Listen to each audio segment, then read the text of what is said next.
वर्णमाला कहते हैं। हमारा एक तो हम जो बोल रहे हैं ये भी वर्ण बोल रहे हैं, इसी को कहते हैं ध्वनि।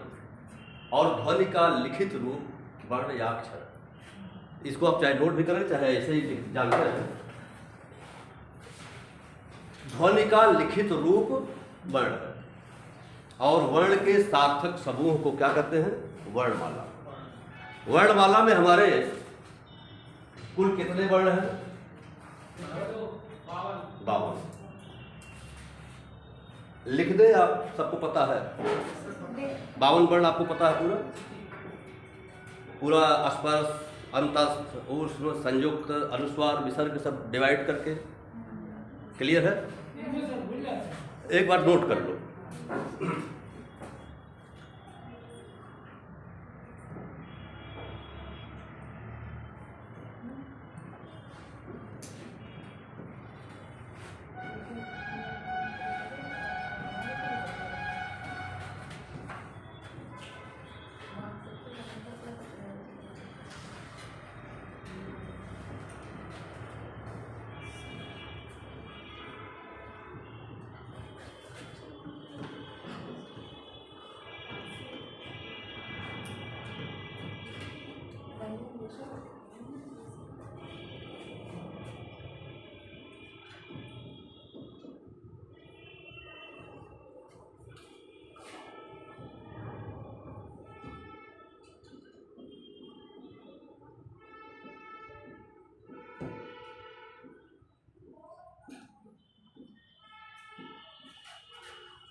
आ जाएगा बाइक, आ जाएगा।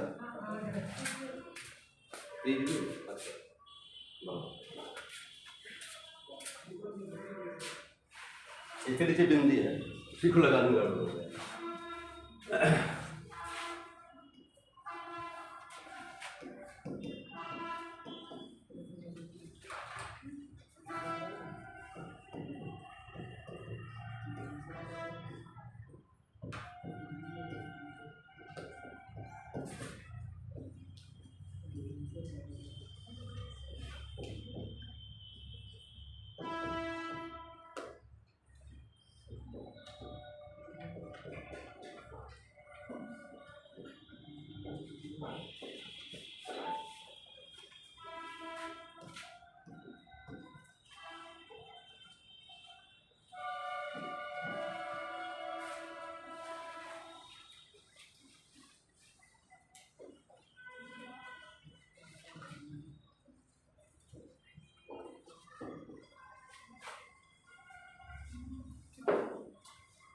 कुल वर्णों की संख्या 52। 11 स्वर। अगर मूल रूप में व्यंजन की बात करेंगे तो यहां से लेकर के यूं 33 व्यंजन, 33 संयुक्त 4, द्विगुण 2, एक अनुस्वार और एक विसर्ग। यही है टोटल 52 वर्ण। वर्ण दो प्रकार के हैं, स्वर और व्यंजन। स्वर 11 अभी बताएंगे स्वर क्या है, फिर बताएंगे व्यंजन क्या है। आपका टोटल ये 52 वर्ण है।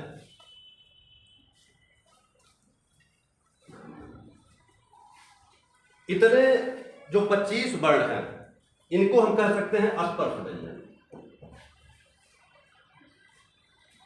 स्पर्श इसलिए है, इसका उच्चारण करने पर आपके मुख विवर से जो श्वास निकलती है वो स्पर्श करते हुए निकलती है, इसीलिए इसको स्पर्श व्यंजन कहा जाता है। सर विसर्ग के नीचे क्या लिखा है? द्विगुण यहाँ पर जगह नहीं था, द्विगुण नहीं था।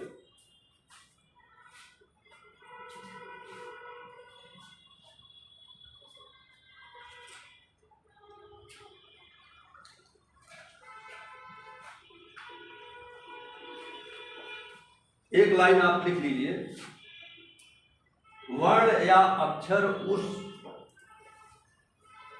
ध्वनि को कहते हैं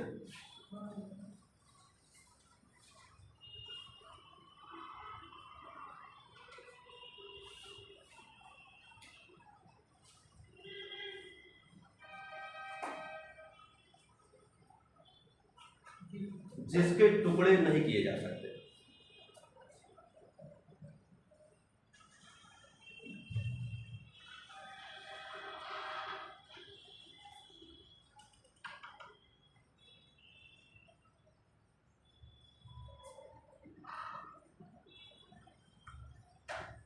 वर्णों के समूह को वर्णमाला कहते हैं और भाषा की सबसे छोटी इकाई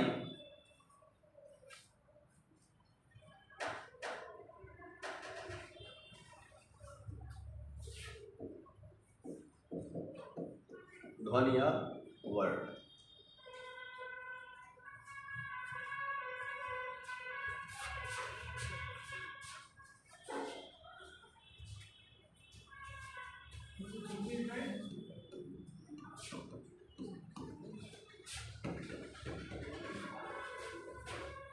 वर्ण आपके दो प्रकार के हैं, स्वर और व्यंजन, और आपके टोटल वर्णमाला में वर्णों की संख्या कितनी है? 52। इतना आपको क्लियर है पूरा एकदम? स्पर्श 25, टोटल व्यंजन 33, संयुक्त 4, द्विगुण 2, अनुस्वार 1 और विसर्ग 1। कुल मिलाकर के आप गिन लेंगे तो 52 वर्ण आ जाएगा। अब हम एक एक पे चलते हैं कि स्वर क्या है, उसके बाद फिर उसका विभाजन करेंगे, उसके बाद वर्ण का विभाजन करेंगे। इसको हटा दें आपकी, हो गया? हो गया।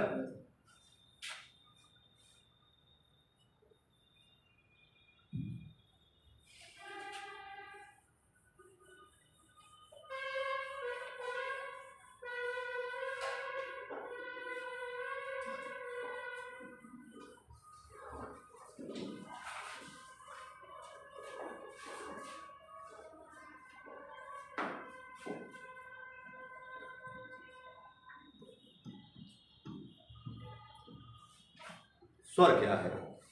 स्वर वह ध्वनि या वर्ण है जो बिना बाधा के उच्चारण किया जाता है, अबाध, इसमें कोई बाधा उत्पन्न ही नहीं होता। स्वर मतलब निर्बाध गति से, उसमें कोई अवरोध या कोई बाधा उत्पन्न नहीं होता। स्वर की एक लाइन की परिभाषा है। स्वर का मतलब अबाध गति, बिना बाधा की जिसका उच्चारण होता है। देखिए व्यंजन का नहीं हो पाता, व्यंजन क्या अपनी स्वर से मिले होते हैं। स्वर स्वतंत्र होता है और स्वर स्वतंत्र होने के नाते यह अबाध गति से वायु जो बोलते हैं, जो उच्चारण करते हैं, श्वास निर्बाध गति से निकलता है। अब बोलने में कोई परेशानी होती नहीं है। आ बोले, ई बोले, ऊ बोले, कोई भी बोल करके प्रैक्टिकल करके देख लीजिए। आ बोले और क बोले दोनों में फर्क पड़ेगा। आ बोले, क बोले, देखिए दोनों में उच्चारण करके देख लीजिए। श्वास निर्बाध गति से बिना बाधा के अ बोलने से निकलती है। क बोलने में कुछ समय लगता है क्योंकि वो दो हो गया, एक तो क और फिर अ, दोनों मिल करके बन रहा है। तो स्वर का मतलब जिसको बोलने में कोई बाधा उत्पन्न न हो। अब इसके कई प्रकार भी हैं, 3 प्रकार के स्वर होते हैं। मात्रा के आधार पर 3, एक मात्रिक, द्विमात्रिक और त्रिमात्रिक, या ह्रस्व, दीर्घ और प्लुप्त, 3 प्रकार के। तुम तो पीछे पढ़े, तुमको पता होगा सारा। हाँ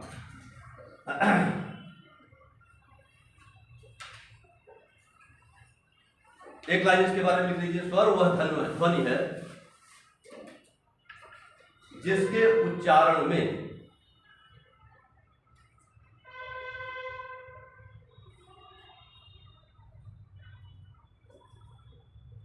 हवा अबाध गति से मुख विवर से निकलती है।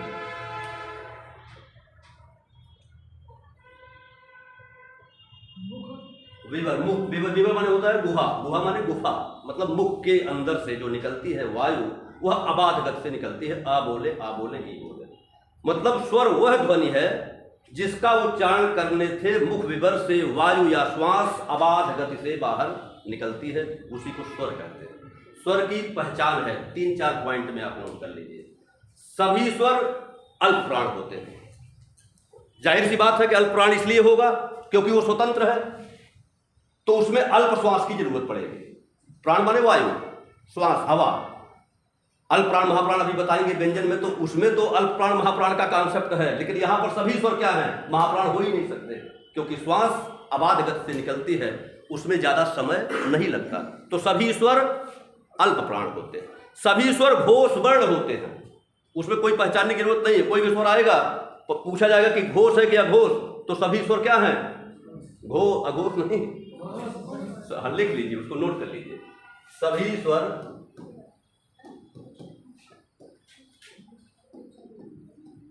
अल्प प्राण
सभी स्वर अल्प प्राण, सभी स्वर घोष वर्ण, सभी स्वर अक्षरिक होते हैं, मतलब साइलेबिक होते हैं, अल्फाबेटिक नहीं होते। अल्फाबेटिक आपका रोमन होता है, अंग्रेजी, ये आपका अल्फाबेटिक नहीं होता, ये अक्षरिक है। और सभी स्वरों का स्वतंत्र उच्चारण होता है। इतनी बात आपने स्वर के बारे में जान लिया। स्वर के 3 भेद मैंने बता दिया, ह्रस्व, दीर्घ और प्लुत। मात्रा के आधार पर एक मात्रिक, द्विमात्रिक और त्रिमात्रिक। अब आते हैं व्यंजन के बारे में।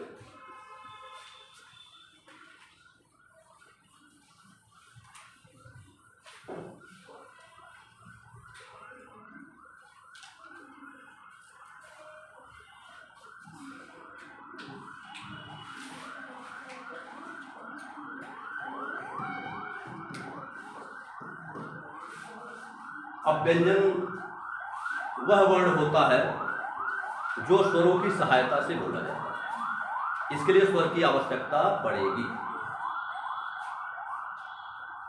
नोट कर लीजिए एक लाइन।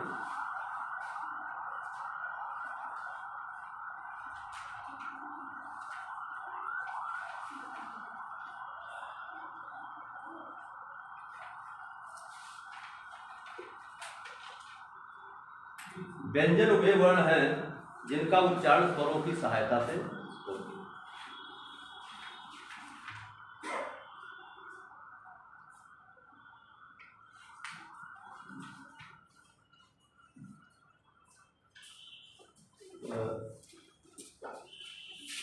स्वर में एक चीज और बच रहा है, स्वरों की स्थिति क्या होती है, विपरीत की दृष्टि से, जीव की दृष्टि से, उच्चारण स्थान की दृष्टि से। उसके कई पार्ट हैं, उसको भी आप पहले नोट कर लें, तब फिर व्यंजन में चलते हैं।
प्रत्येक स्वर का उच्चारण स्थान देखते हैं कि क्या है। अ और आ दोनों का उच्चारण स्थान कंठ है। तो आप चाहे दोनों मिला करके लिख दीजिए या आप यहाँ पर कंठ लिख दीजिए दोनों के। ई और ई दोनों का उच्चारण स्थान तालु है, तालव्य जिसको बोलते हैं।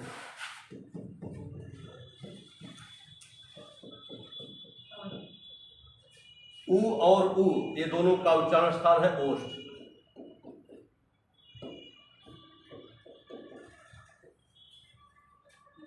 ए का और अ का कंठ ताल।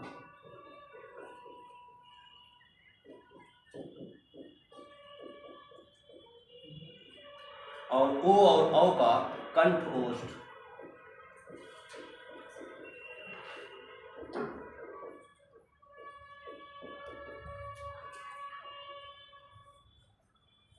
ये उच्चारण के आधार पर हो गया।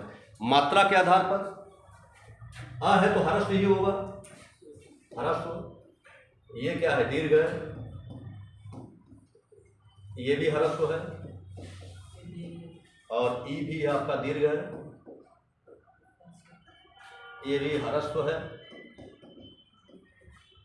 दीर्घ और बाकी सब दीर्घ।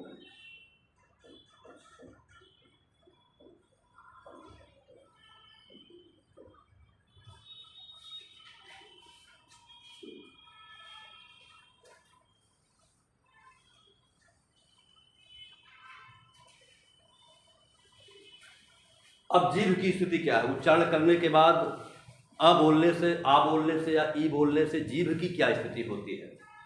तो जीभ की स्थिति जो अ है वो है मध्य। आ का पश्च। बोल करके देखिए, अ और आ दोनों बोलिए। आ बोलिए, आराम से बोलिए, ऐसा नहीं कि कोई ऐसे अब चेक करने के लिए बोलिए कि जीभ की स्थिति मध्य भाग में और पीछे से। आ बोल रहे, आ का मतलब आप बोल करके देखेंगे तो पश्च मतलब पीछे से आ रहा है। और अ बोलने से एकदम आगे से भी नहीं है, बीच से उच्चारण हो रहा है। तो अ का जो जीभ की स्थिति है बोलने पर वो मध्य है और आ का पश्च पीछे से। अब ई बोल करके देखिए, ई अग्र है। ई का मतलब अग्र है और बड़ी का ई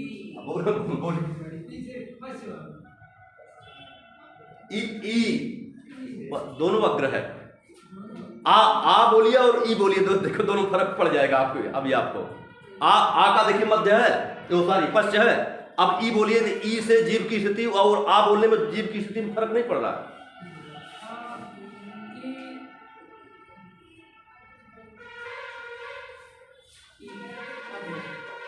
ये दोनों अग्र है।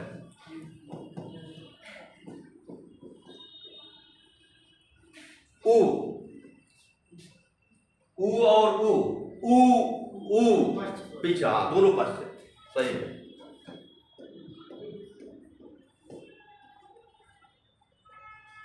ए आय अग्र, ए आय अग्र और ये दोनों ओ आओ बस, हाँ बस।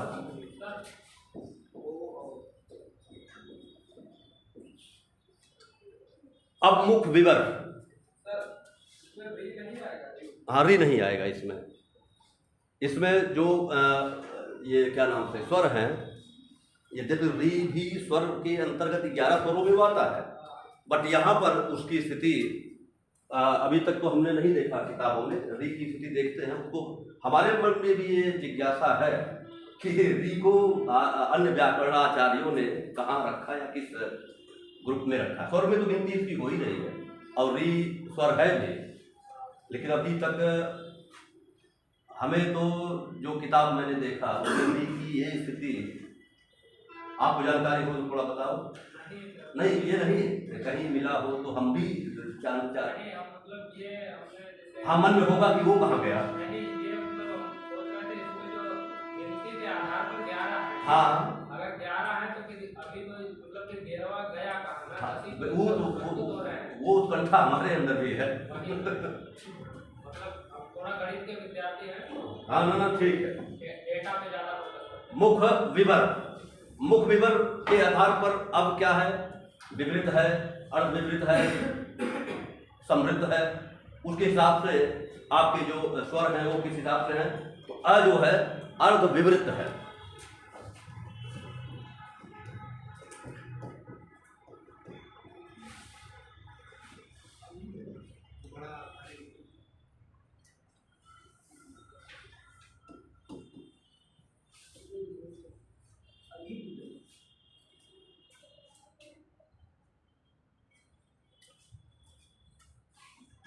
विवृत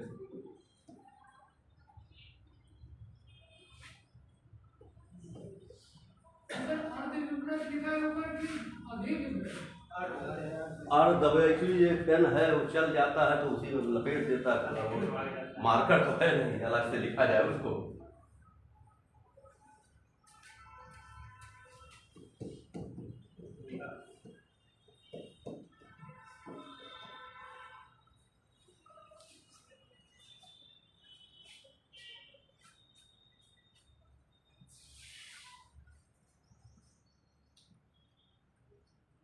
सर कि अर्ध समृद्ध लिखा है तो समृद्ध शब्द का क्या अर्थ? अभी बता रहा हूँ।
अब आती है ओठ की स्थिति। अब इन उच्चारण को बोलने से ओठ की क्या स्थिति होगी। तो अ बोले तो क्या ओठ की कोई प्रतिक्रिया हो रही है अ बोलने से, तो इसका मतलब ये न्यूट्रल है, उदासीन।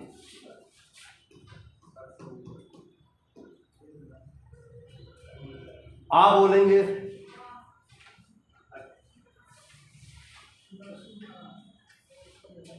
अवृत्तमुखी।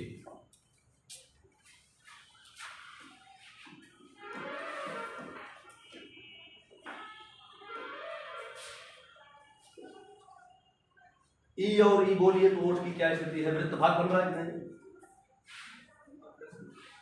वृत्त माने ओठ का बोलने से गोल हो जाए भाई। बोलिए क्या कौन सा वर्ण बोले, ऊ बोलिए देखिए देखो गोल हो गया कि नहीं। ऊ मतलब हो गया वृत्त ओके। तो ये क्या नाम से आ हो गया। ई बोलने से ओठ की क्या स्थिति हो रही है, ई और ई ये दोनों अवृत्तमुखी।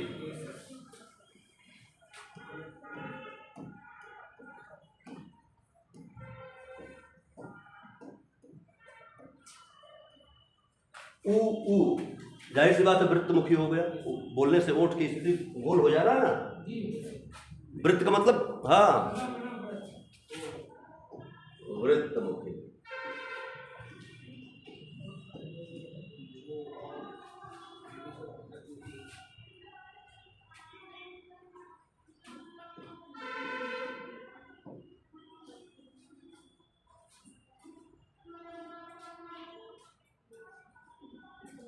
ए अवृत्तमुखी।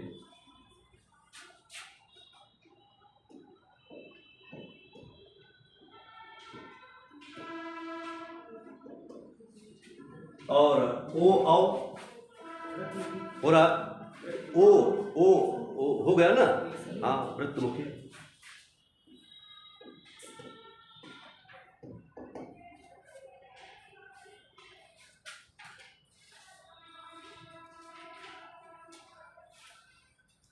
वृत्त का मतलब होता है कि उच्चारण करने के बाद ओठ का आकार किस प्रकार से बन रहा है, इसीलिए है ओठ की स्थिति।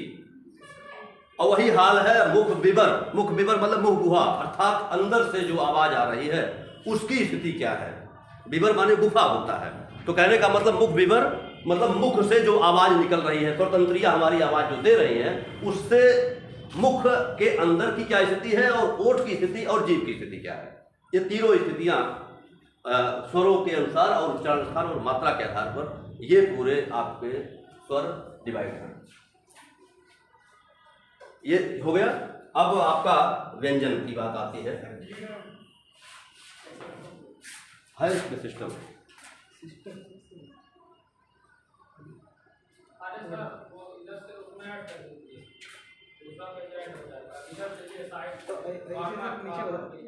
अच्छा चलता जाएगा।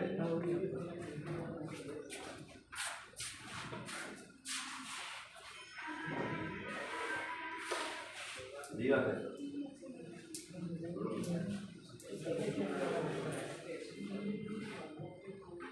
किस चीज का?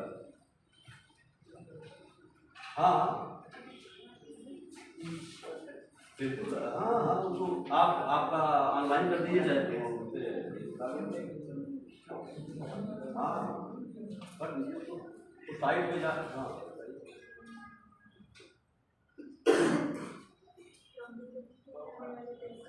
ना पोस्ट ऑफिस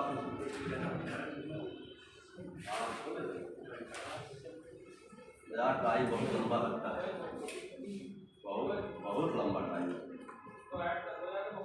भीड़ भीड़ भीड़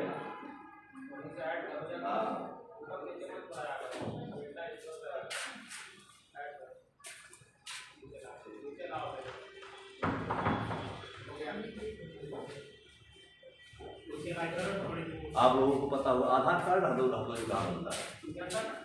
आधार कार्ड किसी को आधार कार्ड बनवाना हो, वो जो कचहरी के वो, लेकिन यहाँ पे बहुत भीड़ रहती है भाई।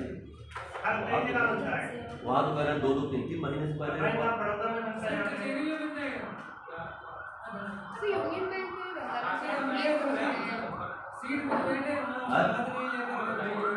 आधार कार्ड जैसे बनवाना हो,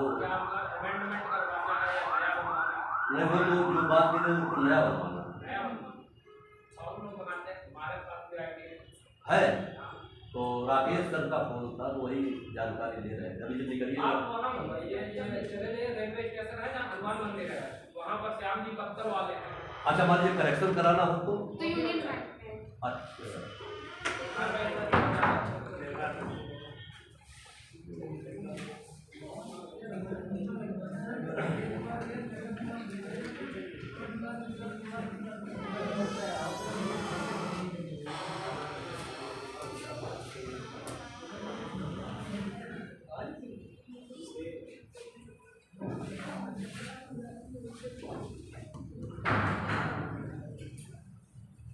व्यंजन।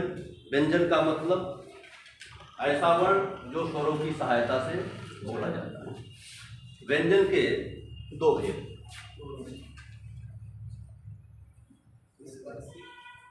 अरे वो हो गया भाई। अब व्यंजनों का डिवाइड किया जाएगा, इसके 2 पार्ट होंगे। एक तो उच्चारण स्थान के आधार पर और एक प्रयत्न स्थान।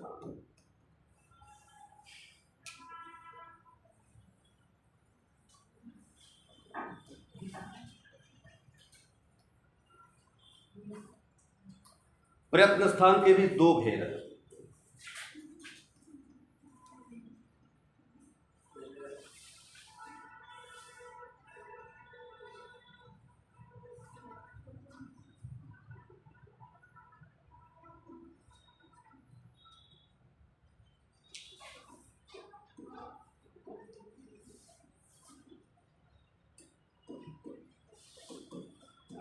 अभ्यांतर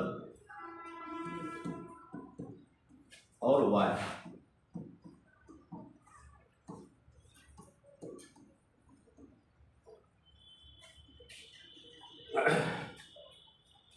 अभ्यांतर प्रयत्न में 7 प्रकार के वर्ण होंगे। वाय प्रयत्न के भी 2 भेद हैं।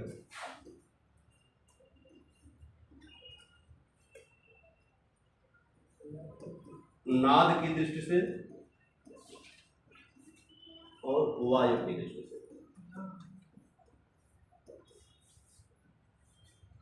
नाद की दृष्टि से भी दो भेद हैं।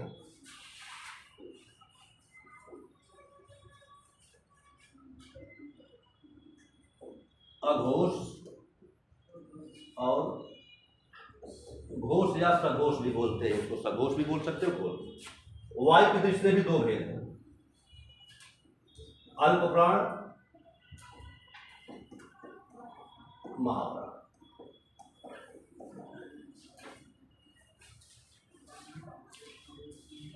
उच्चारण स्थान हमारे मुख के 6 उच्चारण स्थान। कितने? 6। कौन कौन? कंठ, तालव्य, ओष्ठ, दंत, नासिका और मूर्धा। यही ना? 6 स्थान के आधार पर आपके पूरे वर्ण, आपके व्यंजन के पूरी तरह से डिवाइड है। तो अब ये उच्चारण स्थान से पूरे वर्णों को आप डिवाइड कर दीजिए अलग अलग। ये हो गया।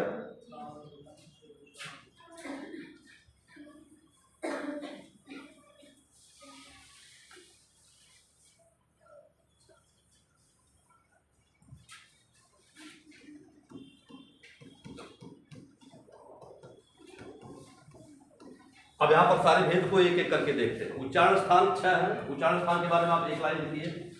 मुख के जिस भाग से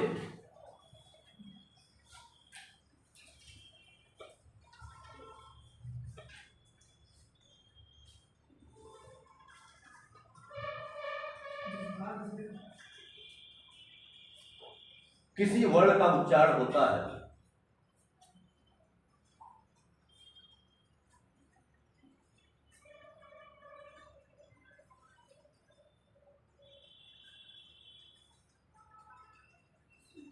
उसे उस वर्ण का उच्चारण स्थान कहते हैं।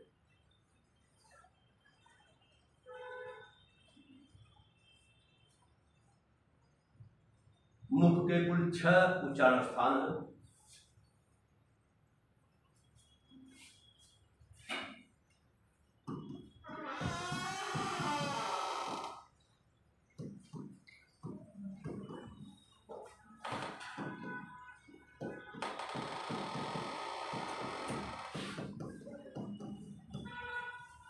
ये 6 आपके मुख्य उच्चारण स्थान।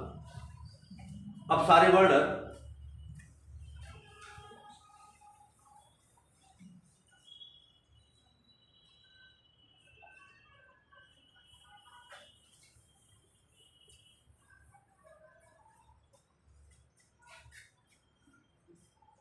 सूत्र में लिख देते हैं, उसके बाद उसको समझा देंगे। अब आप उसी को याद कर लीजिए। अब कभी उच्चारण स्थान फिर गलती नहीं होगी।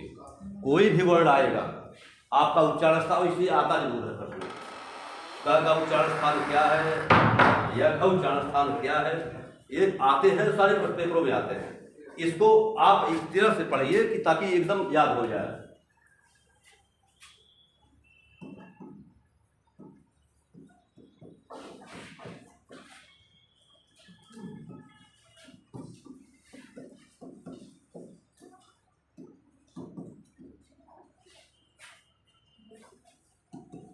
अकुह विसर्जनीय नाम कंठ। ये तो संस्कृत वाले, अगर किसी ने संस्कृत लिया होगा बीए में तो उनको पता होगा। ये व्याकरण वो पढ़े होंगे लक्षस्थान कौंदी में। अगर नहीं पढ़े हैं तो इस हिसाब से आप जान जाएंगे तो आपको सरलता होगी। इतना जान जाएंगे तो आपका उच्चारण स्थान क्लियर है। अकुह विसर्जनीय नाम कंठ। अब कंठ में कौन कौन से आते हैं तो इसमें लिखा हुआ है। अ का मतलब दोनों अ लिखा है, तो अ का मतलब अ और आ। कु माने का वर्ग, और जब वर्ग का मतलब 5 वर्ण। आपने वर्णमाला जब लिखा तो आपके वो जो 5 वर्ण क ख ग घ न, ये आपका वर्ग है। और यह वर्ग च वर्ग ट वर्ग त वर्ग प वर्ग, तो आपका क माने का वर्ग। का वर्ग का मतलब क ख ग घ न, 5 वर्ण आ गए। तो अ आ और का वर्ग, ह और विसर्ग। का उच्चारण स्थान कंठ है। अ आ कबर ह और विसर्ग। अब इसमें लिखा है, इसमें का ज्यादा दिमाग भी नहीं लगाना है, यहाँ पर लिखा है। अगर आप इसको देखें तो अ लिखा है, अ माने दोनों अ, क माने कु माने कबर, ह माने ह, विसर्ग माने विसर्ग। मतलब इतना उच्चारण स्थान क्या है? कंठ। अब अगला ई चू य सा नाम तालु। इचु या सा नाम तालु। अब यहां पर भी आपको तुरंत पकड़ में आ जाएगा कि क्या क्या वर्ण आ गए इसमें। ई माने दोनों, ई माने दोनों ई और ई। च माने चबर्ग आ गया। य और वो शरीफा वाला जो क्या बड़ा सा तो तालब सा, मतलब तालु है तो तालब पे हो ही गया। तो ई चबर्ग य और स, इसका उच्चारण स्थान क्या है? तालु।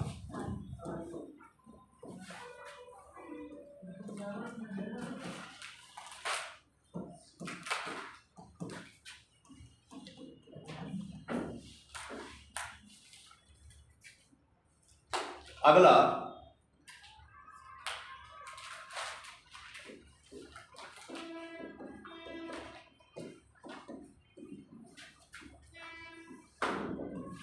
ऋतु रसाला मूर्धा। रि ट वर्ग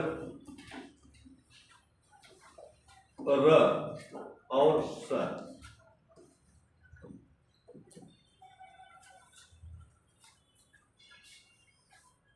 रि टू र स, यहीं पर लिखा है सब।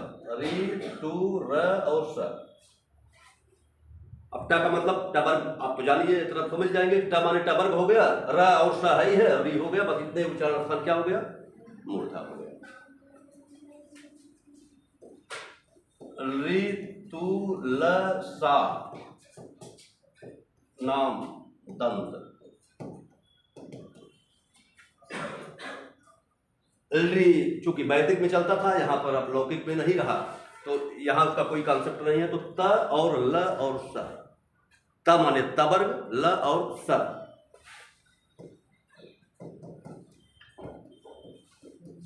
इसका उच्चारण स्थान दंत है। ऋतुलसा नाम दंत।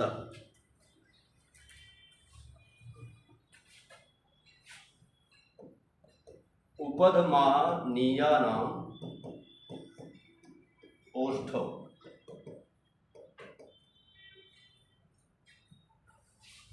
उपधमानीया नाम ओष्ठो। उ माने दोनों, उ और उ। प माने पबर। इनका उच्चारण स्थान क्या है? ओष्ठ।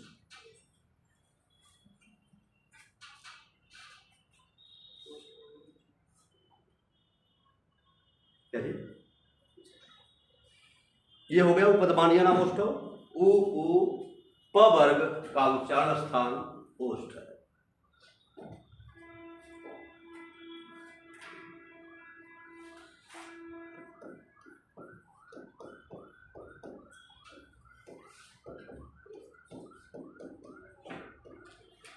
ए दय तो कंठताल।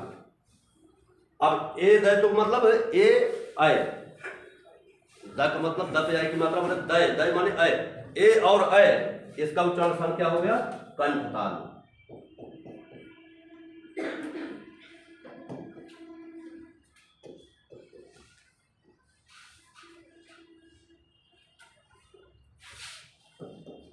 ओ दो को कंठ ओष्ठ। ओ और औ का उच्चारण स्थान कंठ ओष्ठ है।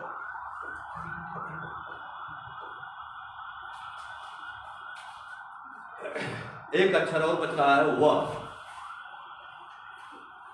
तो वकारस्य दंतोष्ठ।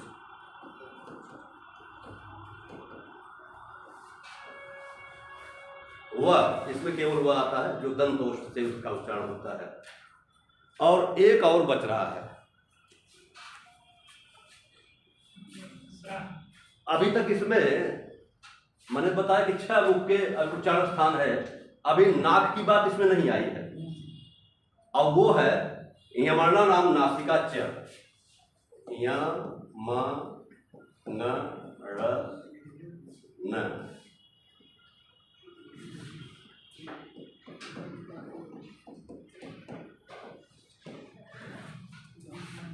इसका मतलब होगा य म न ड़ और न। इसका उच्चारण स्थान क्या है? नासिका।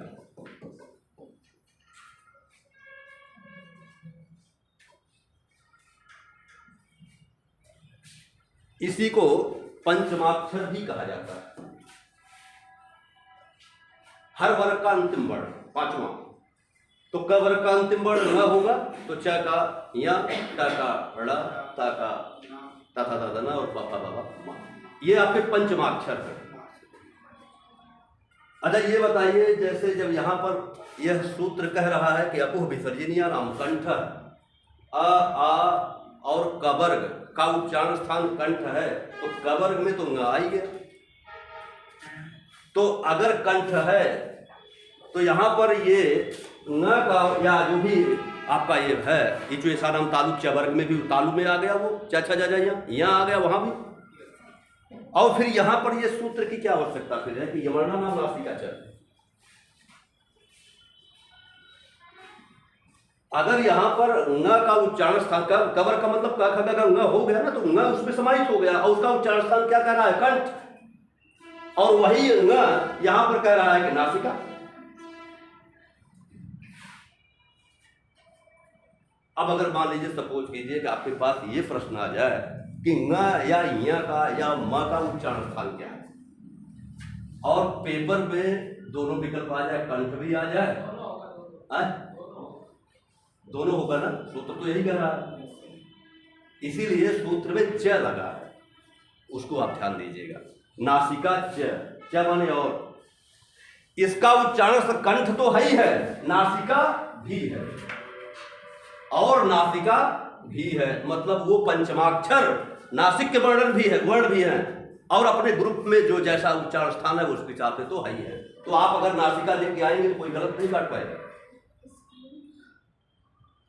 बात समझ रहे?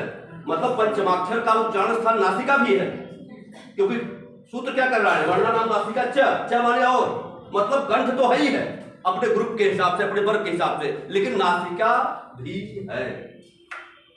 तो वहां पे ए और बी दोनों ऑप्शन दिए होंगे ना?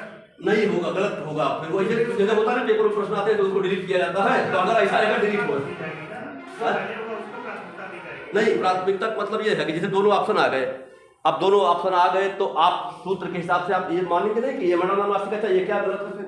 अच्छा अगर ये सही है तो अकविद्रीय नाम कंठ, ये क्या गलत है? आपके पास भी लॉजिक है ना इस चीज का कि आप इसको प्रूफ कर सकते हैं कि भैया ये लक्ष्मण कौन सी जो सूत्र लिख रहा है, जो वरदराज लिखे हैं, वो जो सूत्र लिखे हैं वो दोनों लिख रहे हैं ना, यमर्णा नाम नासिका च, यहाँ पर सूत्र दे रहे हैं और वहां पर कह रहे हैं आपको विसर्जनीय नाम कंठ, इचु ऐसा नाम तालु। तो यहाँ का अगर उच्चारण स्थान तालु है तो और पंचमाक्षर के नाते नासिक के भी, इसलिए ऐसा तो प्रश्न नहीं आता है, बस वो ऐसे ही पूछा आपसे। आते हैं तो वैसे वो फिर वो अपना कंप्रोमाइज करेंगे, डिलीट करेंगे और क्या करेंगे। आप तो देखो दोनों करके आओगे तो आप ये कह सकते हो कि देखो मैं पढ़ा हूँ किताब से तो हमारा ये सही है। सपोज कीजिए जैसे आप न पढ़े होंगे, गलत करके जो बताएगा उसको आप मान जाएंगे, हाँ यार आप सही कह रहे हो, हम भी गलत हैं। लेकिन जब आपने ये जान गए कि इसका उच्चारण स्थान नासिक भी है, तो जब नासिक है तो आप उसको करके आए। वैसे ऐसे आता नहीं है, गलती से आ जाए तो अलग की बात, उसका पेपर आता नहीं है। ऐसा क्यों देंगे जब उनको पता है? तो अब ये तो रहा उच्चारण स्थान, अब आते हैं प्रयत्न स्थान पे।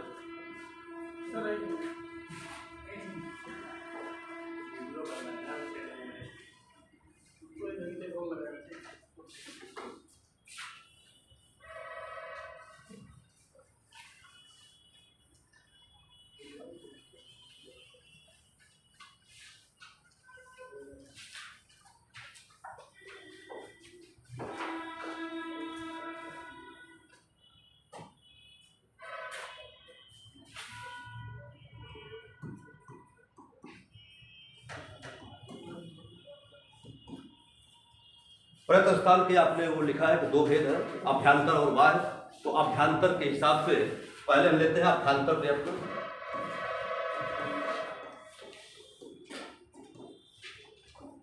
इसके आधार पर 7 प्रकार के वर्ण होंगे। आप लिख लीजिए प्रयत्न का मतलब क्या होता है। प्रयत्न का मतलब है श्वास से।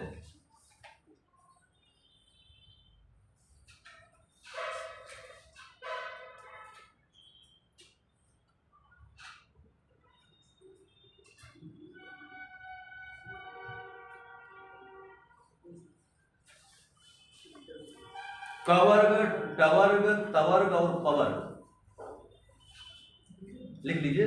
इसको लिखे क्या? कवर्ग नहीं, क्या नहीं, टवर्ग, तवर्ग और पवर्ग।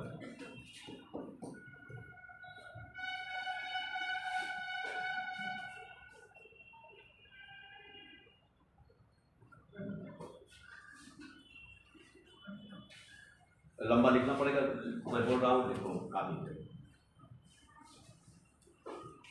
ये चारों वर्ग हो गए। का उच्चारण करने में जीभ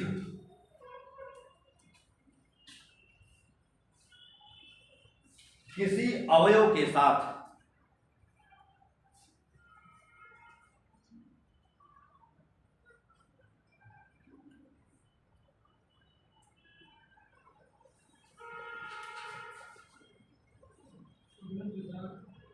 स्पर्श मात्र करके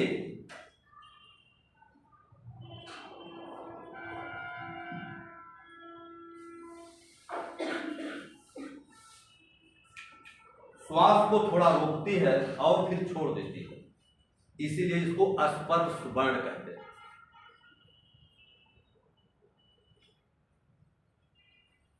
तो श्वास को थोड़ा रोकते हैं और फिर छोड़ देती है।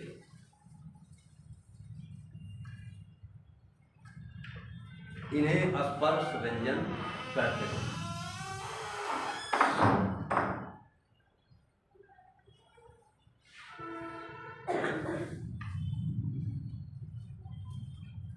दूसरा पॉइंट,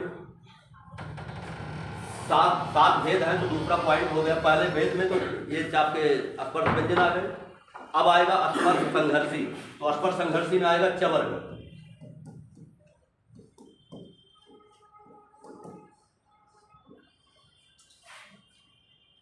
यह स्पर्श तो करता है लेकिन कुछ घर्षण के साथ निकलता है, इसलिए इसको स्पर्श संघर्षी कहते हैं। इसको भी लिख लीजिए।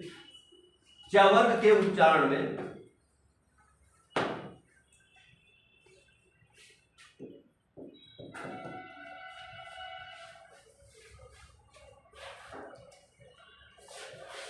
स्पर्श के साथ संघर्षण भी होता है।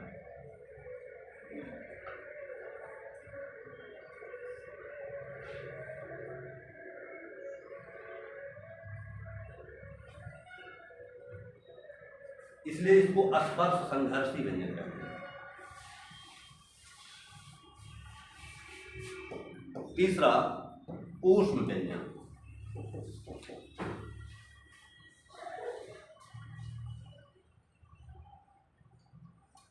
ऊष्म व्यंजन 4 जो है आपका स, स, स और ह का उच्चारण करने में जीभ स्पर्श नहीं करता।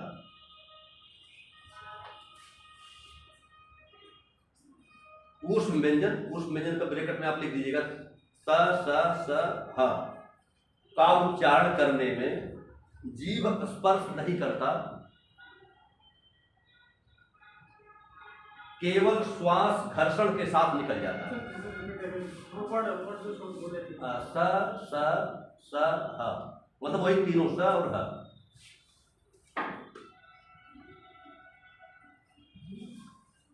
ऊष्म व्यंजन का मतलब स, स, स, ह का उच्चारण करने में जीभ स्पर्श नहीं करता, केवल श्वास घर्षण के साथ निकल जाता है, इसलिए इसको केवल संघर्षी व्यंजन कहते हैं। ये स्पर्श है, ये स्पर्श संघर्षी है और ये केवल संघर्षी है। चौथा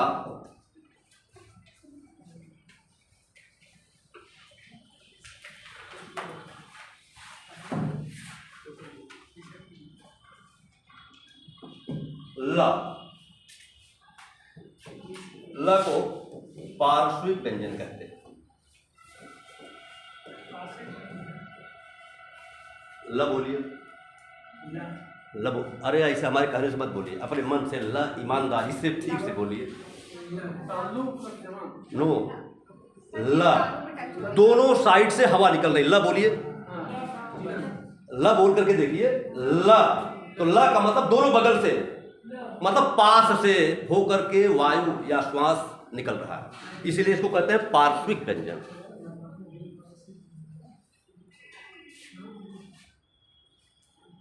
क्योंकि उच्चारण करते समय श्वास जीभ के दोनों बगल से बाहर निकलता है।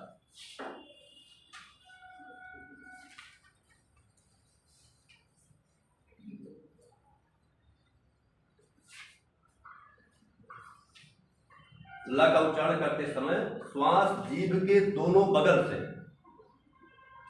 निकल जाता है, इसीलिए इसको क्या कहते हैं, पार्श्विक व्यंजन। अगला पांचवा र, लुंठित व्यंजन।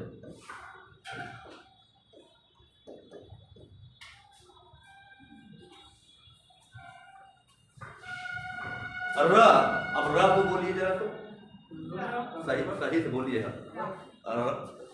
ऐसा मत र मत बोलिए, र बोलिए ना, र। अब र बोलने से क्या हो रहा है, जीभ का नोक आगे वाला भाग ऊपर उठ करके घूम रहा है, मतलब मुड़ रहा है, इसीलिए इसको कहते हैं लुंठित, माने लुढ़कना। जीभ का नुकीला मतलब अग्रभाग क्या हो रहा है, ये गोल हो जा रहा है। देखिए बोल करके हाँ, इसको प्रकंपित भी कहते हैं, र को ही प्रकंपित भी कहते हैं। तो र को लुंठित, क्योंकि श्वास जीभ की नोक से, र बोलने में श्वास जीभ की नोक से नोक तक लुढ़कता हुआ निकलता है, क्योंकि श्वास जीभ की नोक तक लुढ़कता हुआ निकलता है, इसे प्रकंपित भी कहते हैं।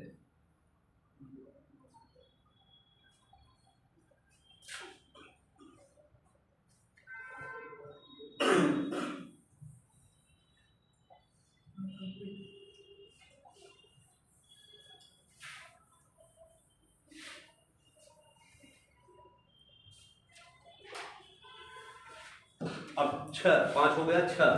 छ उच्छिप्त व्यंजन।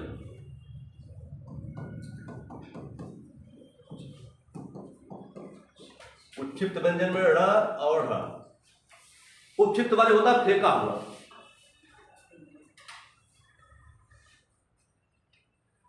इसको उच्चारण करते समय जीभ उठकर मूर्धा को टक्कर लगाती है, मतलब जैसे अड़ा ढा, अड़ा ढा, जीभ क्या कर रही है, ऊपर वाले तालव्य में उस पे ऊपर क्या हो रही है, टक्कर लग रहा है ना, अड़ा अड़ा, तो इसको कहते हैं उच्छिप्त। उच्छिप्त माने फेंका हुआ, उच्छिप्त माने होता शाब्दिक अर्थ फेंका हुआ।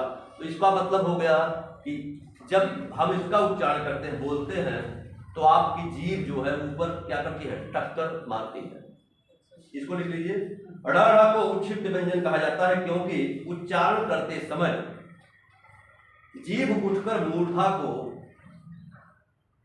स्पर्श नहीं, टक्कर मारना होगा, स्पर्श नहीं होगा, स्पर्श नहीं, टक्कर मारती है। अड़ा अड़ा, अड़ा अड़ा यही लिखा है जो।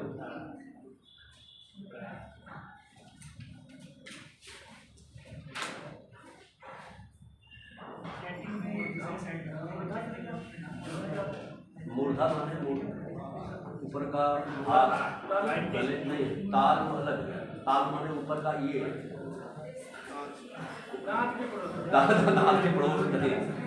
अब तुमको पूरा वो दिखाना पड़ेगा, पूरा डायग्राम, कहाँ कहाँ मूर्धा, कहाँ कहाँ तालव्य है। या तो भाषा विज्ञान जैसे हो तो उसको पूरा बाकायदे नक्शे के साथ बताया जाए कि देखो ये तालव्य है, ये मूर्धा है, और ये आपका नासिक है, ये कंठ है।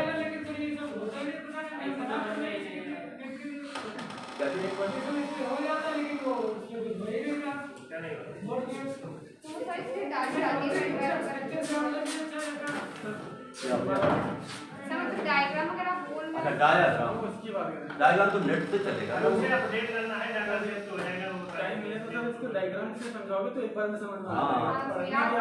ये देखना पड़ेगा कि ये ना कि जैसे आप कोई सचित्र हो तो बताया जाए देखो ये आवाज जब आप बोल रहा है वो बड़ी है, मान लो कि चलिए उसी को चिन्ह लगा करके बताना पड़ेगा कि ये देखो तालब पे है, ये आंतरिक भाग वो विवर है। नहीं यू कैन यूज 6 हो गया, 7 यह और हुआ, इसे कहते हैं अर्धस्वर। अर्धस्वर सेमी वॉवल कहते हैं इंग्लिश में। है। सेमी वॉवल अब अंग्रेजी थोड़ा सा कम पढ़े हैं सेमी वॉवेल। यह को अर्धस्वर कहते हैं क्योंकि इसके उच्चारण में यह को अर्धस्वर कहते हैं क्योंकि इसके उच्चारण में मुख द्वार आधा खुला होता है। बोल करके देख लीजिए, प्रैक्टिकल कर लीजिए। यह हुआ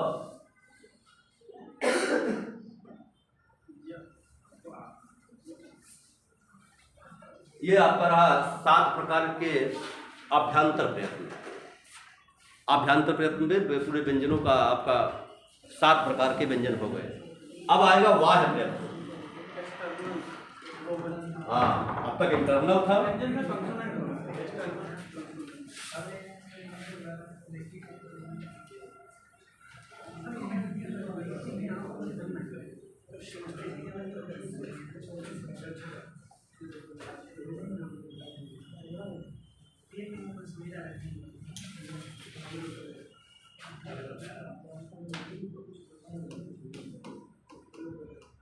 वायु प्रयत्न।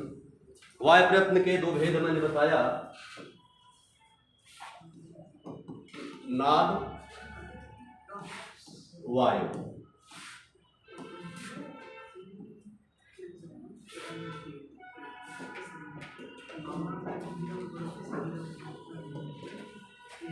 अब नाद की दृष्टि से वायु, वायु माने हवा, श्वास।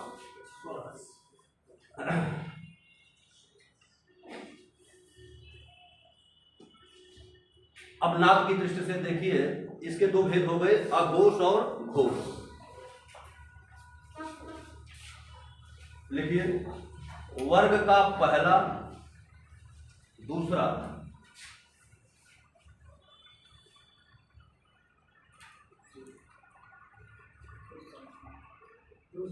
और ऊष्म व्यंजन। ऊष्म में ह नहीं रहेगा।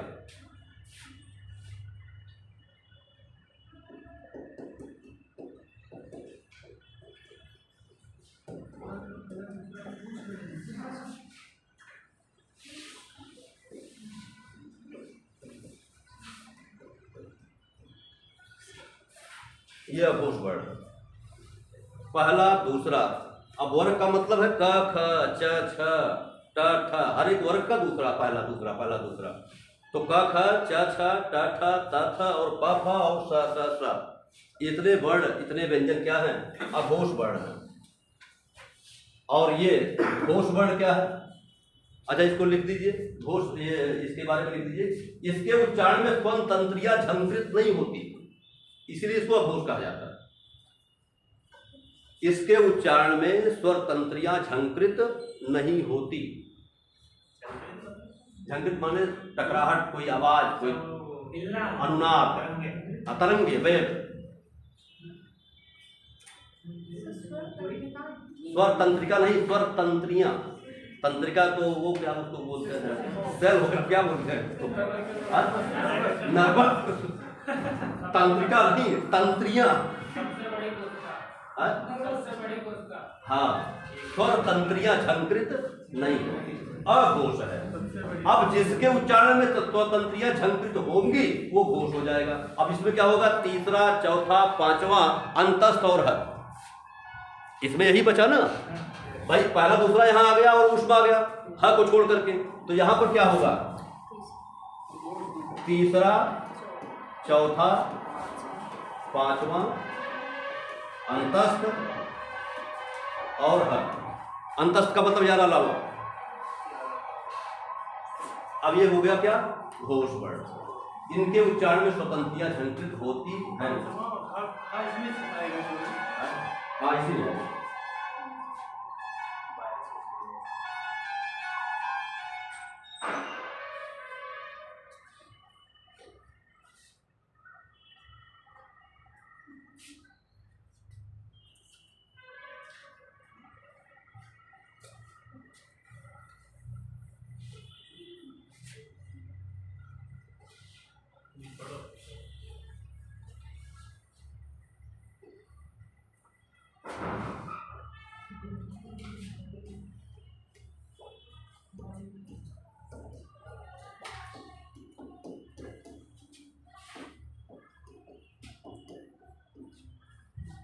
अब वायु की दृष्टि से दो भेद हो गए, अल्प प्राण और महाप्राण।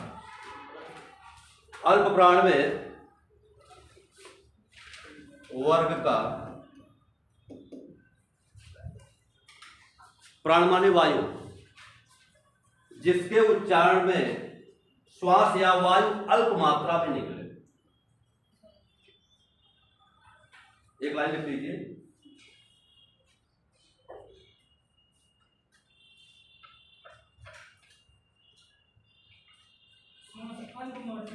जिसके उच्चारण में श्वास अल्प मात्रा में निकले उसे अल्प प्राण कहते हैं। प्रत्येक वर्ग का पहला, तीसरा, पांचवा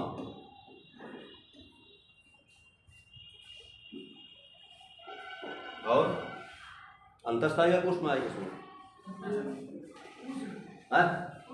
उष्ण, अंतस्थ,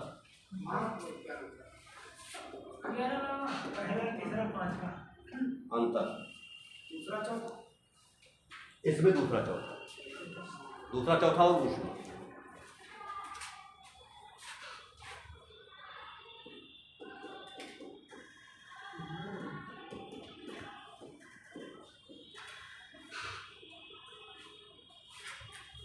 अब यहां मतलब हो गया क, ग और ङ। पहला, तीसरा, पांचवा और आपका य, र, ल और व। यहां पर आएगा ख और घ, स, स और ह।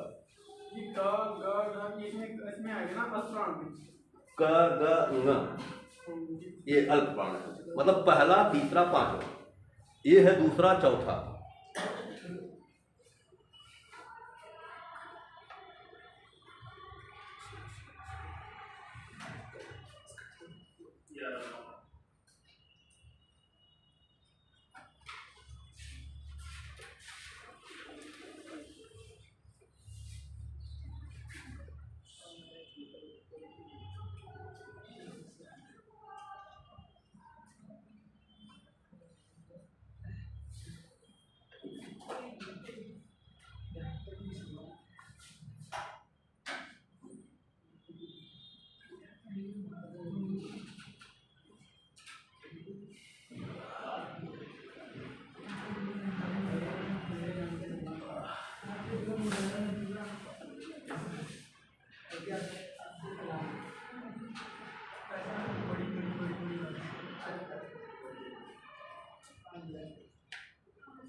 अब एक लाइन है,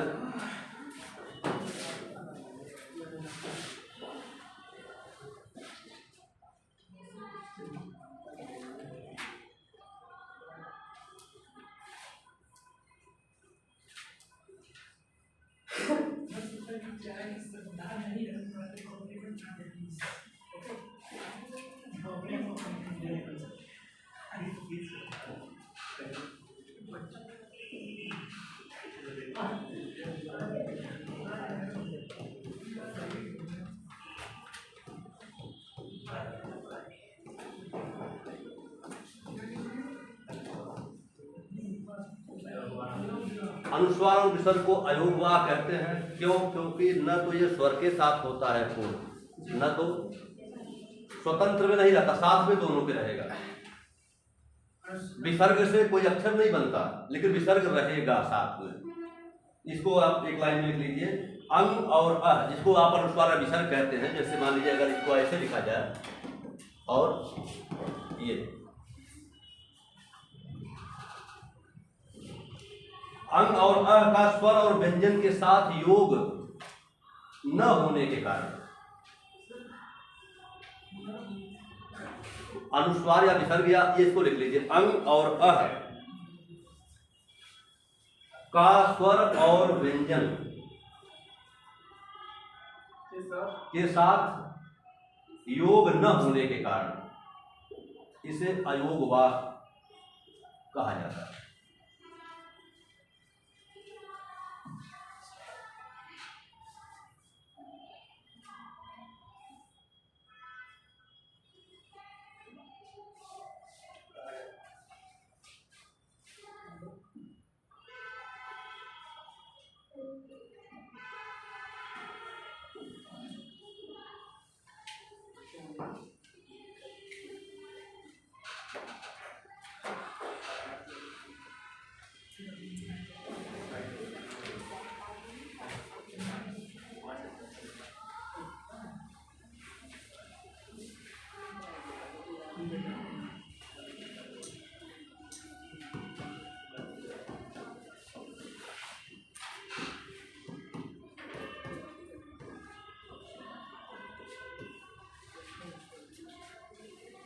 अब इसका क्या कॉन्सेप्ट है? पंचमाक्षर और अनुस्वार दोनों तो काम वही करते हैं। देखा जा रहा है आज के डेट में तो हर जगह बिंदी से काम चल रहा है, लेकिन इन दोनों में पंचमाक्षर जो होता है वो आपके पांचों, हर वर्ग का पांचवा वर्ण, ठीक।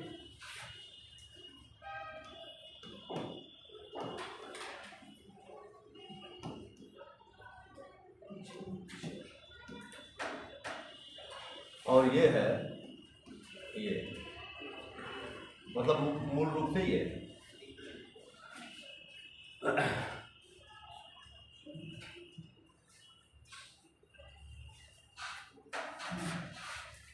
सही दृष्टि से देखा जाए मानक रूप में, तो अगर किसी वर्ग का कोई अक्षर है तो उस वर्ग में पंचमाक्षर ही आना चाहिए। उसके बाद अतिरिक्त में अन्य में आपका अनुस्वार आना चाहिए वर्तनी की दृष्टि से। लेकिन आज के डेट में ये चीज दोनों चल रहा है, जैसे हिंदी और हिंदी चल दोनों रहा है, ट्रेंड में है पूरी, बल्कि अब हिंदी ये वाला ज्यादा चल रहा है। हाँ, आजकल में दिल्ली सरकार भी कुछ मानकीकरण जो निदेशालय है, उन्होंने कहा कि अनुस्वार से ही काम चलाया जाए, सरलीकरण हो गया, थोड़ा सा आसानी हो गई। और नहीं तो सही क्या था? सही तो ये था कि हिंदी ऐसा ही लिखा जाए, हिंदी द वर्ण में त थ द ध न, द वर्ण के पूर्व यदि अनुस्वार है तो उसका पंचमाक्षर हो। भाई आप अगर दिनांक ऐसे लिख रहे हैं और ऐसे लिख रहे हैं तो सही तो ये है लेकिन अब कहाँ कोई इसको लिख रहा, कहाँ लिख रहा है? हम तो एनसीईआरटी बुकों में भी ऐसे ही ये वाला ना, यस सर, यही लिखा आता है। हाँ यही लिखा आता है।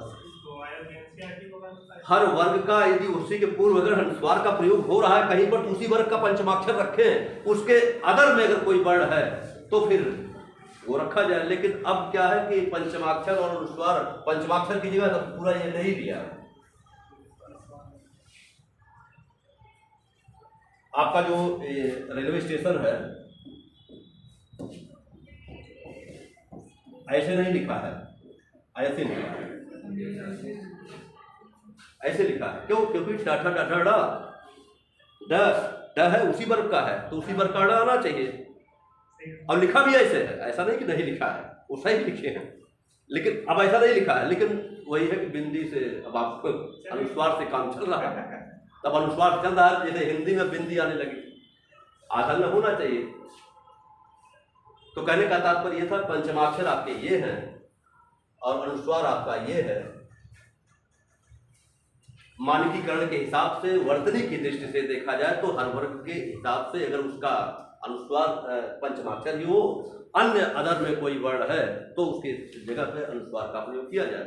लेकिन अब क्या है कि अब चल रहा है एकेडमिक में सर चल जाएगा ना, एकेडमिक से भी एकेडमिक में अगर से पंचमाक्षरों का प्रयोग करें तो चल जाएगा ना। तो जैसा मंगला प्रसाद में काव्य नागरा ले आना,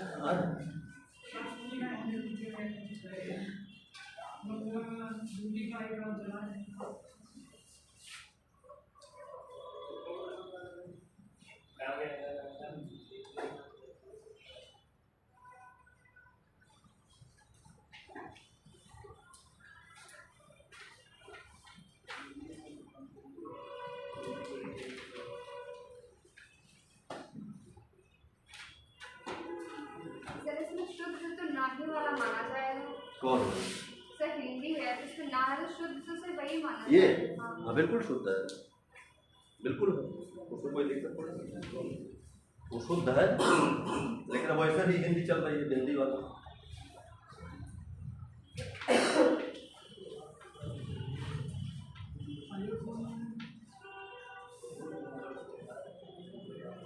अगर देखिए वर्तनी के हिसाब से आएगा और आयोग में चैलेंज होगा तो इसी का समर्थन होगा फिर। हाँ? नहीं, तब ये सही होगा। जैसे ये दिनांक लिखा है तो अगर ये फिर चैलेंज में, तब यही सही रहेगा जहाँ चैलेंजिंग की बात आएगी। अब बाकी चल तो दोनों सही है, सब चल ही रहा है। कोर्ट में जो है अब होता क्या है, कोर्ट में जो है शुद्ध हिंदी लिखी जाती है। हाँ अच्छा, इसीलिए होता क्या है कि जैसे जो वर्तनी शुद्धि के लिए आता है, जो आपका वर्तनी वाले आते हैं कि इसमें से 4 वर्ण दे दिया और कौन सही है, उसमें आपको ध्यान जरूर देना चाहिए कि उसमें सही क्या है। बाकी तो सामान्य कहीं लिखना है तो कोई बात नहीं, वो चल रहा है। लेकिन अब दोनों ऑप्शन आ गए कि कैसे लिखा जाएगा संजय और ऐसे लिखा जाएगा, तो फिर संजय ये सही होगा क्योंकि चाचा जा भैया।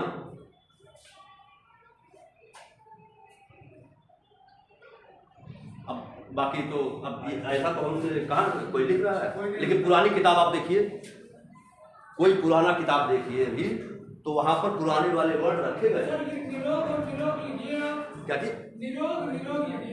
निरोग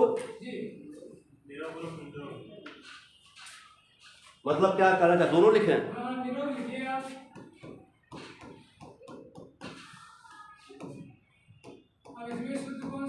आप बताओ तब मैं बताऊं। मेरे बड़े ऊपर के अनुसार नीचे वाला। हाँ तो ये सही भी है, ये सही भी है। और वही चमत्कारी वाला भी वैसे है इसका। क्या चमत्कारी? चमत्कारी चामत्कारी? हाँ सर, वो जब पी के जोड़ते हैं। नहीं, चामत्कारी क्या होता है? कमंडल को आप उसमें कौन कौन से वर्ड? कमंडल नहीं, कमंडल। हाँ कमंडल। तो उसको ऐसे निकालना है, इसमें भी और डबल आएगा। देखिए अब देखिए दोनों लिख रहे हैं।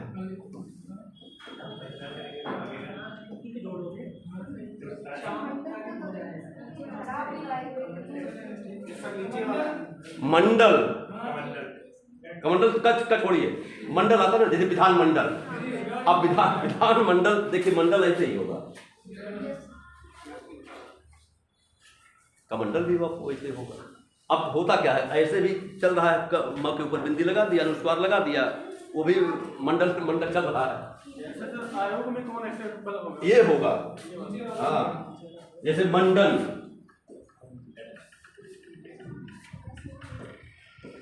मंडल और मंडल।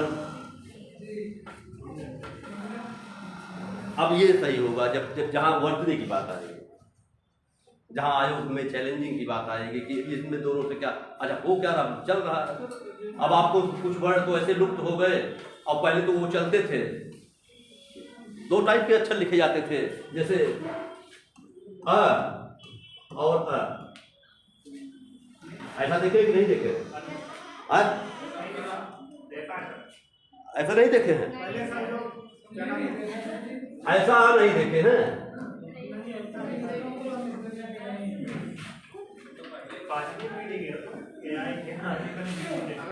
अच्छा, आप कुछ वर्ड लिख रहे हैं, आप थोड़ा सा इसको देखिए, पुरानी वाली किताब देखेंगे आप, उसको ऐसे ही आ पाएंगे।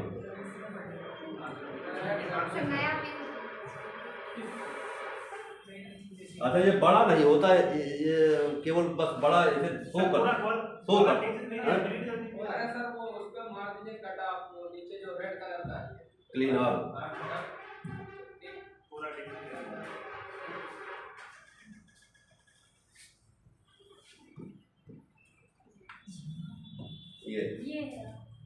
ये मिला है कि नहीं मिला है? मिला है।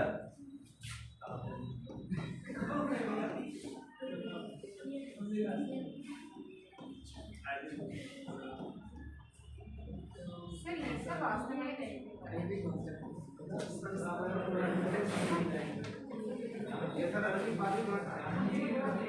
काफी पढ़ती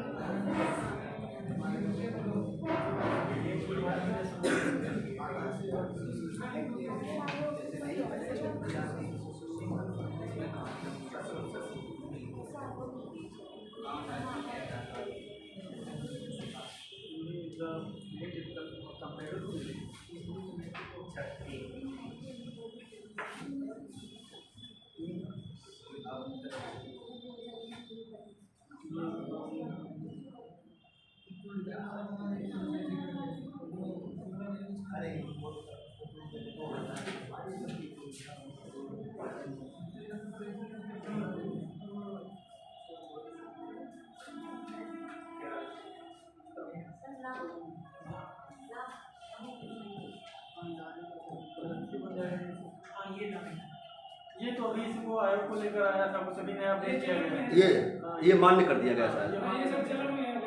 हाँ, ये इसको मान्य कर दिए, ये कोई दिक्कत नहीं। अब बताइए, ये वाला झ नहीं मिला आपको? ये वाला मिला होगा, जरूर मिला होगा। पुरानी किताब आप देखिए, जरूर मिलेगा।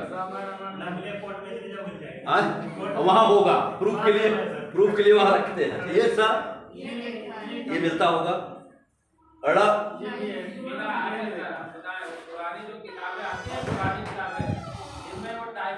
हाँ, वो टाइपिंग वाले, कंकड़ वाले जो होते हैं, मिलेगा। मैं तो वही तो मैंने पहले बता दिया, पुरानी किताब देख लो, ये सारे वर्ण मिलेगा। ऐसा नहीं कि मैं अपने आप से लिख रहा हूँ, ये सब वर्ण है, पुरानी किताब उठा के देख लीजिए। छ भ ल ये अच्छा क्या हुआ, तब क्या हुआ कि जब लोगों को कंफ्यूजन होने लगा, संदेह होने लगा कि कौन लिखे, कौन था न लिखे, तो मानक बनाया गया। और जब लिपि की मानकीकरण किया गया, तमाम सुधार हुआ, उसके बाद आचार्य नरेंद्र देव की अध्यक्षता में तब ये कहा गया भैया ऐसा है कि इसी को स्वीकार कर लिया जाए, और तब से ये ट्रेंड पे चल रहा। पर सब कोर्ट में इधर वाला मानना चाहिए, नहीं गलती तो नहीं मानी जाएगी, दोनों सही है, गलती तो है ही नहीं। गलत तो है नहीं, इसकी बात मैं कर रहा हूं। हम कह रहे हैं कि दोनों वर्ड लिख करके देखिए कौन गलत काटेगा। क्यों गलत काटेगा जब वो अक्षर है तो? हाँ, वो अलग की बात है कि आज जैसे मैंने लिखा, अब कुछ लोग कह रहे हैं कि हाँ मैंने नहीं देखा, तो वो तो गलत कर ही देंगे, जैसे जिन्होंने देखा ही नहीं है। अभी देखो कह रहे हैं पुरानी वाली किताबों में जहाँ टाइपिंग होती थी वहां पर वो मिलते हैं, उनको पता है कि ये ड़ है, अब हम तो कह रहे हैं कि मेरे पास किताब है, मैं कल कहीं तो ले आऊँ, दिखा दूँ ये वर्ड। अब क्या लिखा है? आचार्य रामचंद्र शुक्ल का चिंतामणि। अब चिंतामणि ऐसे ही लिखा है, ऐसे।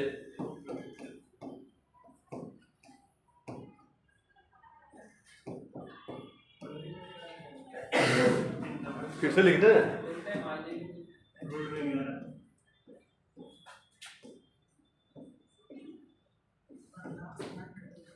ऐसे सेम लिखा है। अब आज में तो ऐसे ही लिखा जाएगा, ऐसे लिखा जाएगा, लेकिन हमारे पास वो पुरानी किताबें हैं और उस पे सीधा लिखा है आचार्य रामचंद्र शुक्ल का चिंतामणि भाग 2। इसके अलावा कोई वर्ड चेंज जो अभी एट प्रेजेंट टाइम पे चेंज में देखिए यही जो दो टाइप के लिखने वाले अक्षर यही सब है। हो सकता है 2-1 अक्षर अभी मैं सर्च करके आपको दिखवा दूंगा, 2-4 और वर्ड और है, मेरे दिमाग में नहीं आ रहा है कि और वर्ड है, उसको भी मैं बता दूंगा। अब उसको भी आप लिख दीजिए कि ये दोनों टाइप के अक्षर में कौन कौन से आपके। देखिए चल तो यही रहा है, ये वाले पुराने हो गए, पुराने में अब नहीं चल रहा है, लेकिन आप ये लिख लेना, रख लेना चाहिए कि दो टाइप के लिखने वाले कौन कौन से अक्षर थे। अब उसको आपको जानकारी में रखना चाहिए। हाँ हाँ बिल्कुल बिल्कुल। और कोई किताब में तो ऐसे मिला नहीं, देखते हैं कोई और टाइप के कोई अक्षर इसमें होते हैं कि नहीं होते तो मैं देखता हूँ।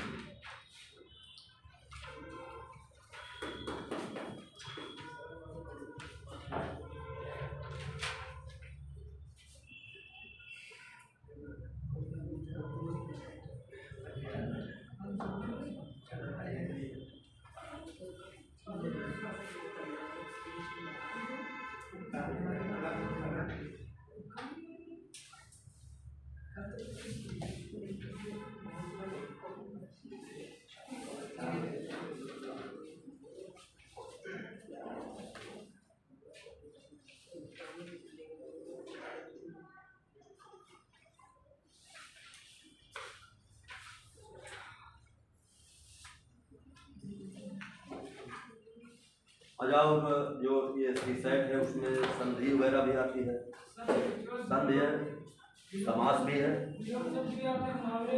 देखिए विलोम तो देखो पढ़ाने वाली चीज़ नहीं है कि आपको विलोम पढ़ाया जाए। विलोम तो मतलब है किताब आप देखो, अपना रट डालो, देख लो, समझ लो। विलोम में क्या, पर्यायवाची में क्या पढ़ाना है?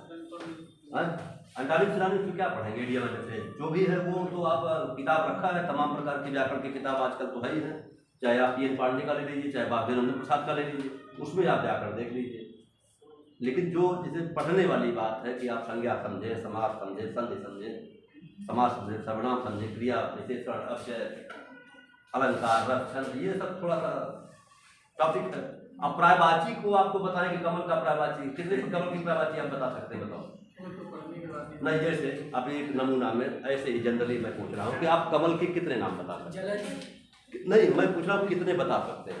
और जितना अगर संख्या बताएंगे तो उसका नाम बताना पड़ेगा। ऐसा नहीं 50 बोलते हैं, 50 बोलेंगे पता लगा 2 बता पा रहे हो, ऐसा नहीं। 7 नाम बता दो। नीरज, पंकज, सरोज, जलज, नलिन, सरसिज और बस, और नहीं। राजीव। अब ऐसे सोचते जाओ, अभी निकलता जाएगा। 2500-30 नाम है कमल के। पानी में जितने प्रवासी सब में जल जोड़ देंगे, सब कमल बन जाएगा। किसके? सारस। हाँ ना, वो तो देखिए उनके नाम के हिसाब से, उनके विशेषण के हिसाब से चलते गए, उनकी नाम बात है। लेकिन कमल एक इम्पोर्टेंट शब्द है। पेपर में इसके प्रायवाची नाना प्रकार के ऐसे आते हैं जो सुना भी नहीं होता, पता लगा अच्छा ये भी होता है। भाई हम लोग क्या जानते हैं? जलज, अंबुज, नीरज, तोयज, पयोज। अब उसके बाद पुंडरीक, कोकनद, नलिन, सरसिज, सरोज, राजीव। हाँ, अब इंदीवर है। अब उस कहने का मतलब ये हुआ कि अब वही बहुत ऐसे नाचा। होता क्या है कि सब जो स्तुतियां देवताओं की गई, सब कमलों से तुलना किया गया है, कमलों से उपमा दिया गया है। और वो नाना प्रकार के कवियों ने जो भी बनाया, और सब सुंदर सुंदर कमल के नाम है। और सब एक लोग पढ़े तब 2-3 नाम आपको नया आ जाएगा, क्योंकि उपमाएं जो दी गई है नेत्रों की या जो जिस चीज की, उसमें कमल का नाम है।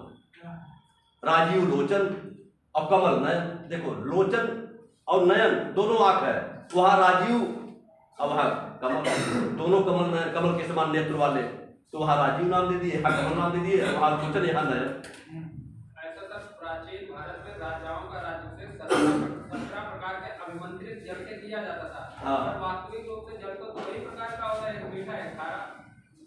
ये तो आप वो बता रहे हैं उस केमिस्ट्री रासायनिक के तत्व के हिसाब से, और बाकी नाम तो कितने हो गए। 17 प्रकार दे दिया, बाकी पानी पियोगे या तो मीठा लगेगा या खारा लगेगा। हाँ, ये तो है ही है। तो भाई या तो खारा का मतलब नहीं है, जल का मतलब न्यूट्रल उदासीन होता है, जल का तो कोई स्वाद ही नहीं होता देखा जाए। वो समुद्र में किसी रासायनिक की वजह से वो उसकी खारापन हो जाता है ना पानी का, बाकी है क्या नॉर्मल उदासीन है।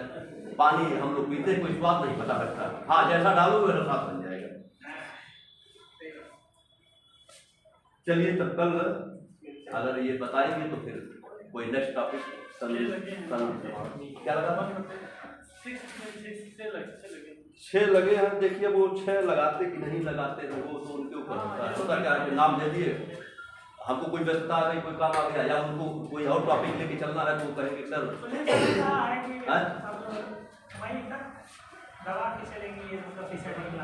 सी-सेट में भी और टॉपिक करना, ऐसा कोई केवल हिंदी। लेकिन ये फायदा रहेगा कि आप ये 25 जो सी-सेट में आता है ये आपको उठा देता है और आप क्वालिफाई करने में कोई दिक्कत नहीं। अगर आप हिंदी गलत करते हैं, हिंदी सही कर देते हो। 25 प्रश्न आया था किसी के पास होगा, देख लीजिए 25 प्रश्न है, और जो 25 में 25 कर रहा है, सपोज कीजिए आप तो मान लीजिए गलती होती गई तो भी आपको भाई अब ऐसा तो नहीं कि आप रीजनिंग भी नहीं करेंगे, या रिसर्च का जो आया वो भी नहीं कर पाएंगे, मैथ का 2-4 आया नहीं कर पाएंगे। तो अगर नहीं कर पाएंगे तो फिर कर भी क्या रहे हैं, केवल हिंदी भरोसे की सेट नहीं निकला। हाँ, लेकिन आपको क्वालिफाई करने में कोई दिक्कत नहीं यदि आप हिंदी सही कर ले गए तो। इसमें से किसी ने दिया था पिछली बार ये वाला जो पेपर आप दिए थे, कितना सेट में हिंदी वाला सही हुआ था? सीसेट वाला मेरा निकल गया, सीसेट वाला ना वो तो निकल जाएगा, मतलब हिंदी की बात मैं कर रहा हूँ। बाकी हिंदी तो मैंने हिंदी ज़्यादा नहीं की थी, कंप्यूटर अगर देखा जाए इंग्लिश के, हिंदी मुझे सच में नहीं आती, नहीं आते। हाँ ज़्यादा नहीं आती। अब यहाँ आ जाएगी आप तक। सही बात है, एक लाइन में बता दिया।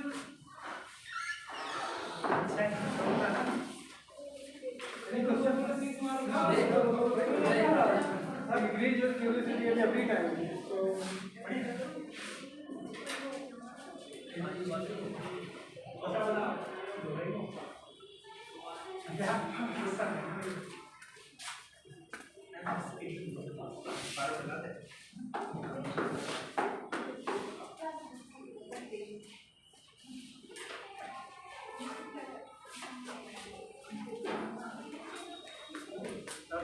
हाँ जी कॉपी लेके आओ, मैंने कुछ करा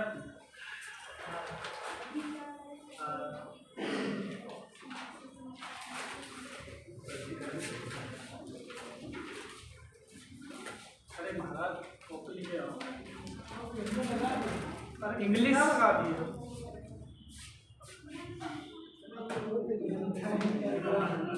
आधी बात बोलते हो डर जाते क्या बोल गए इतना सब करा भैया बहुत खिलाफ है और घट नहीं तो हम लोग हाथ बोलते देखो लेट्स क्या लिखे बस ऐसे हमें भाषा में तो बहुत ईर्षा लगने लगती ऐसे तुरंत। अरे चुप रहा यार, कहते तो वो बताओ क्या लिखे पता ही हम लोग दिखाई देते हुए बिहार के रहो तुम बताओ। हर कोई पढ़ सकता है, लेट्स डिस्कस टुडे अबाउट, तो कम से कम वर्ड सही बना लिया करो। तो एक बार में ना डिलीट करो उसे, वो पूरे बोला खींच के मारो अबाउट हुआ। अरे यार पूरा तो सुन ले, वो आगे लिख कर रहा है। ये वाले सब तो इसी कॉलेज के हैं ना, या हम लोगों के क्लास टीचर हैं। नहीं वर्ड अच्छे बनाओ ताकि सामने वालों को लिखे हाँ वर्ड अच्छे बनते हैं। तो ये क्यों बनाए तो हो तुम, लेकिन देखो ये ऐसे बना दो कितना अच्छा लग रहा है। देखो क्या लिखा हमने, let's discuss today about how to kill Aditya. किसको मार दिए, हमको मार दिए। नहीं वो बता डिस्कस करो कैसे मारा जाए।